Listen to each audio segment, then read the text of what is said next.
नमस्कार, लाइव 11 में आपका स्वागत है। आइए जानते हैं आज का ताजा हाल। हमारे साथ है तन्नू साव। चुनावी सभा को संबोधित करने आज आसू पार्टी प्रमुख सुदेश कुमार महतो लोहरदगा पहुंचे। लोहरदगा टाउन हॉल से आसू प्रमुख सुदेश कुमार महतो ने कहा कि झारखंड को वर्तमान सरकार लूटने का काम कर रही है।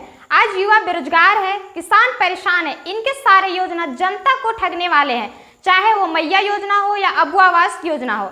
घूस और लूट आम बात हो गई है। अधिकारी और शासन प्रशासन सब मनमानी करते हैं, कोई आम जनता का सहयोग नहीं करता। आइए देखते हैं इस रिपोर्ट में। लेकिन हमने राजनीति का चुनाव इसलिए किया क्योंकि मैं इस राज्य की दशा और दिशा को बदलना चाहते हैं। मेरा टारगेट बिल्कुल अलग है। एक अदना सा एक क्षेत्र में बसने वाला एक परिवार का, एक साधारण परिवार को एक भरोसे के रूप में पार्टी उसका साथी बनना चाहती है। पार्टी का ध्येय प्रदेश की उस लड़ाई की उस छाया का है जिस प्रदेश की लड़ाई में हमारे लोगों ने कुर्बानी दी है, आहुतियां दी है। इस देश की लड़ाई में से रक्त से रंगा बसा ये क्षेत्र हमारा है, ये माटी हमारी है। अभी इस माटी का कर्ज निभाना है, बहुत दायित्व बाकी है। आइए हम सब मिलकर इसके ऊपर काम करेंगे, ये हमारा काम है। मैं वर्तमान परिस्थिति और राजनीति पर कभी कभी बैठ के मैं सोचने लगता हूं कि पीढ़ी और वर्तमान राजनीति का ये उद्देश्य क्या है। सरकारें आती हैं, सरकार आई, हमें बेदखल करके लोग यहाँ विधायक भी बन जाते हैं, पार्लियामेंट मेंबर भी बन जाते हैं। कि हमारे वोट का अर्थ क्या है? लोहरदगा अगर मतदान करता है, लोहरदगा जिताता है तो उसका कोई ना कोई परिणाम होगा। अगर कमल किशोर भगत जी के बदले में किसी को आना है, अगर आजसू के बदले में किसी को आना है, तो निश्चित रूप से आजसू से बड़ा सपना उसके मन में होना चाहिए। यह जनता का भरोसा उस रूप से होना चाहिए। क्या ऐसा मैं भी पूछ रहा था, बार बार मैं उनको बुला रहा था, मेरी अंजू को मैं पूछना चाह रहा था, अंजू कोई काम और कोई करिश्मा।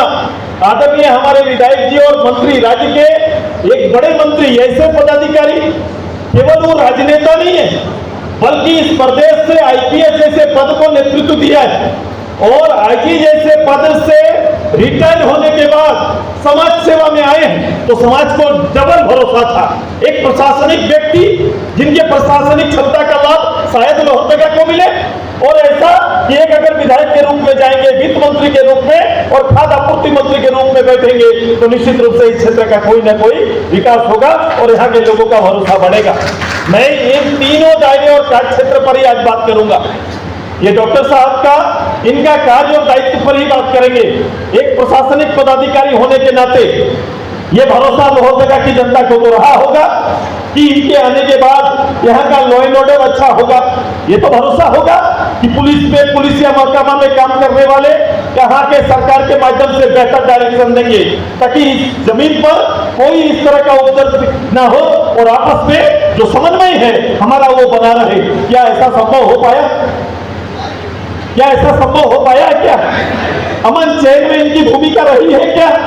इनका कोई डायरेक्शन कोई दरोगा से पुलिस तक चलता है क्या? या करना चाहते हैं या नहीं कर रहे हैं? मुझे दो बात बोलनी होगी, क्या वो सक्षम है या नहीं? सक्षम होते तो निश्चित रूप से उनका दबिश यहाँ पर रहता। एक आईपीएस रहा हुआ विधायक और वित्त मंत्री के रूप में रहने वाला व्यक्ति जब शहर पर आता तो एक भय पैदा होता। सरकारी पदाधिकारी भयभीत होते, वो कार्य में रुचि लेते। इतना तो होता मेरे बड़े भाई, कार्य में रुचि लेते, लोगों की सेवा में तत्पर रहते। ऐसा हो पाया है क्या? ऐसा हुआ क्या?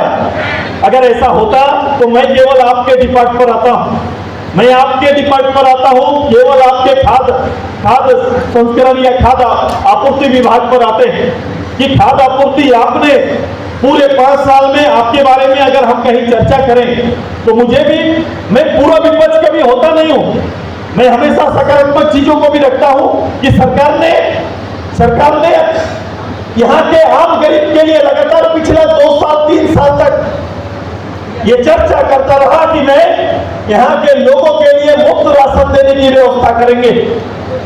ये बातें और चर्चाएं चली, ये राशन हम देने का काम करेंगे और उसके लिए जिनका कार्ड नहीं है, जिनका कार्ड आगे क्या होता था? लाल कार्ड होता था, ग्रीन कार्ड होता था, फिर व्हाइट कार्ड आता था। तो इन्होंने बीच में लाया कि नहीं, लाल कार्ड पीला कार्ड नहीं, हम ग्रीन कार्ड लेके आएंगे और ग्रीन कार्ड में जितने छुटे हुए लोग हैं सबको राशन देने का काम करेंगे।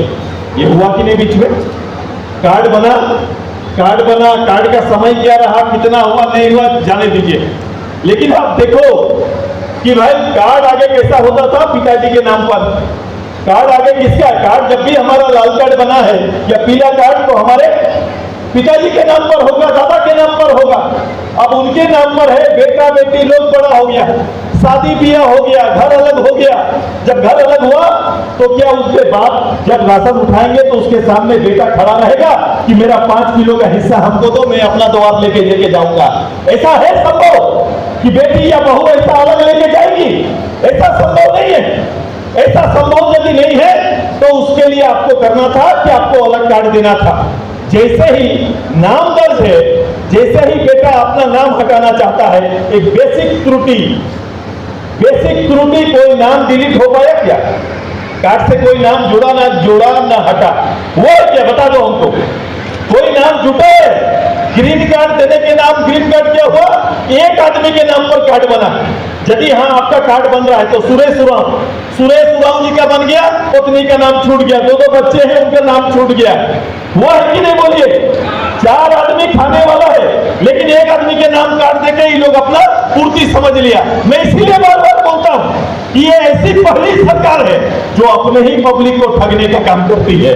वो ठगने का काम कर रही है। मैंने तो दे दिया कार्ड मिला कि नहीं मिला? बोलो। मिला है ना?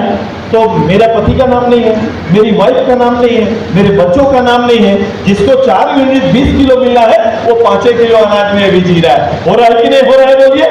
हो रहा है कि नहीं हो रहा है?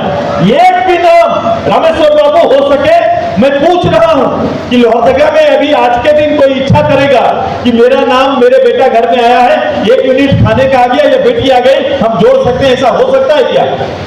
ऐसा हो पाएगा क्या? किसी का नाम जुड़ रहा है और हट रहा है क्या?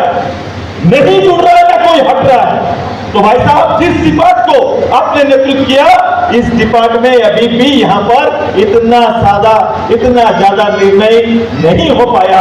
आपने निर्णय नहीं लिया और कहीं ना कहीं अभी भी गांव घर में कई लोग, परिवार के सदस्य जिनके नाम पर राशन नहीं पहुंच रहा है। रामेश्वर बाबू, यही आपका विधायकी कर्म भूमि का और राज्य स्तरीय दायित्व का ये क्षेत्र है जो मैं चर्चा कर रहा हूं। अब मुझे बता दो, यहाँ पर प्रशासनिक रूप से कोई भय व्याप्त है क्या? कि भाई प्रशासनिक रूप से कोई भय व्याप्त है? मेरे भाई लोग बोलो, भय व्याप्त है क्या? दीदी लोग आप लोग बताओ, कोई भय व्याप्त है क्या? कोई डर है किसी को किसी बात का? कोई ब्लॉक में डर लगता है क्या?